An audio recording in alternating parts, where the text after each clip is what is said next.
Welcome to Raghavan naturopathy. आज बात करेंगे पाइल्स के बारे में। पाइल्स जिसको बवासीर बोलते हैं लोग, गांव घर में बवासीर बोला जाता है। पाइल्स मतलब लेट्रिन से या तो ब्लड आता है या तो लेट्रिन का रास्ता में सूजन हो जाता है और कभी कभी उसके साइड में फिस्टुला हो जाता है, उसको भगंदर बोलते हैं। ये बहुत ही कॉमन बीमारी है और प्लस इसमें ऑपरेशन वगैरह लोग सजेस्ट करते हैं, डॉक्टर सब। ऑपरेशन से ये बीमारी ठीक नहीं हो सकता। बहुत सारे लोग ऑपरेशन कराते भी हैं और उनको बोलते हैं कि हमको कुछ दिन के लिए आराम हुआ, फिर दोबारा स्टार्ट हो गया। ये बेसिकली बीमारी है पेट का। ये बीमारी लेट्रिन के रास्ते का बीमारी नहीं है, ये टोटल पेट का बीमारी है। पेट में क्या होता है कि आप जो खाना खाते हैं उसमें कब्जियत उसको रहता है लंबे समय से। कब्जियत होते होते धीरे धीरे वो पेट का जो अतड़ी है वो पतला हो जाता है। पतला होके वो बीच में एक दूसरे से फंस जाता है और वहां से ब्लीडिंग होता है।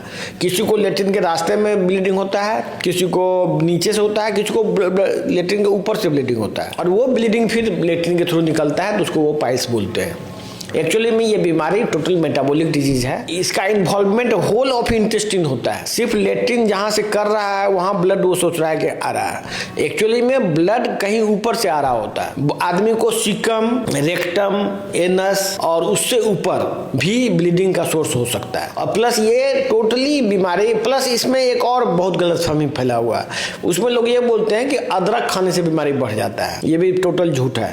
अदरक जो है पेट के लिए लाभदायक माना जाता है और पेट की बीमारी में उसको दिया जाता है।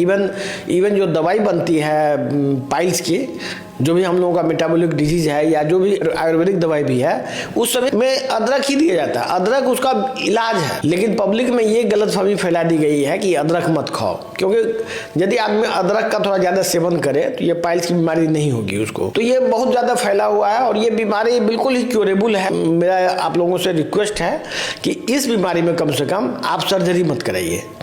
इसके लिए मेटाबॉलिक ट्रीटमेंट अवेलेबल है जो कि बिल्कुल ही ठीक हो जाता है बीमारी। हाँ, यदि फिस्टुला बन गया होगा, भगंदर जिसको बोलते हैं, फिर उसमें कैंसर भी डेवलप करता है। कैंसर हो गया होगा, भगंदर हो गया होगा, तब डिफरेंट इशू है। फिर तो उसमें भी मेटाबॉलिक उपचार लेने से आपको फायदा जरूर होगा। तब ये माइनर करेक्शन के लिए सर्जरी भी इसमें होता है, पस ड्रेन किया जाता है। लोग मान लीजिए फिस्टुला हो गया, सीधे वो सर्जरी कराने जाते हैं।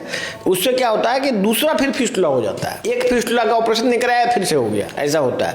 क्योंकि जितने भी सर्जन हैं वो मेटाबॉलिक उपचार तो करते नहीं है। बीमारी को जब तक शरीर को इम्प्रूव नहीं करेगा, शरीर के फंक्शन को इम्प्रूव नहीं करेगा, तो खाली ऑपरेशन कर देने से बीमारी तो ठीक नहीं हो सकता ना। ये बहुत ही मेडिकल साइंस में पूरा परिवर्तन का जरूरत है। अभी जो मेडिकल साइंस अभी प्रेजेंट में देख रहे हैं, टोटल ये बिजनेस आधारित मेडिकल साइंस है। ये बीमारी के इलाज के आधार पर नहीं बना है। हमारे सेंटर में प्राय बड़ी बीमारी के लोग आते हैं, जिसका किडनी फेल हो जाता है, कैंसर हो जाता है, हार्ट का प्रॉब्लम हो जाता है या बहुत कोई बड़ा बीमारी हो जाता है, तब आते हैं। लेकिन छोटे छोटे बीमारी में भी तो आपका वही हाल है। ऐसा नहीं है कि किसी को गैस बन रहा है तो वो एम्स में जाके ठीक हो जाएगा। इसीलिए ये नेचुरोपैथी का जो अभियान हमने चलाया है राघवन नेचुरोपैथी की तरफ से, उसका उद्देश्य है कि जब तक हमारा सेंटर पूरे इंडिया में सब जगह नहीं खुल जाता है, तब तक आप ऑनलाइन सर्विस हमारे संस्था से ले सकते हैं। हम कोशिश में हैं नेचुरोपैथ सबको जोड़ने के, एक मंच पे लाने का कोशिश कर रहे हैं। हालांकि नेचुरोपैथ की संख्या बहुत कम है। आपके एरिया में यदि कोई नेचुरोपैथ डॉक्टर है तो उसको हमारे संस्था से जोड़िए। हमारे ट्रेनिंग प्रोग्राम के तहत में लाके उसके क्वालिटी को इम्प्रूव कर सकते हैं। धन्यवाद।